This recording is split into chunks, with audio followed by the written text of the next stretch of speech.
Hey guys, this is Josh with Biggs Harley-Davidson and North County Indian right here in San Marcos, California. Today's bike of the day is a 2017 FLHX, which is a standard for the Street Glide.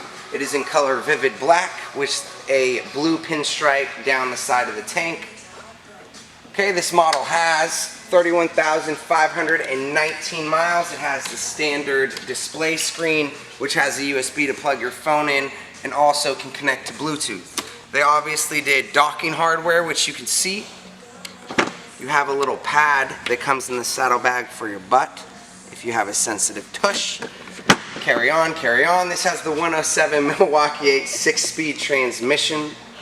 You got a little wrist helper here if you like that. Come around here, he also installed highway pegs and some nice little decor lighting along the side.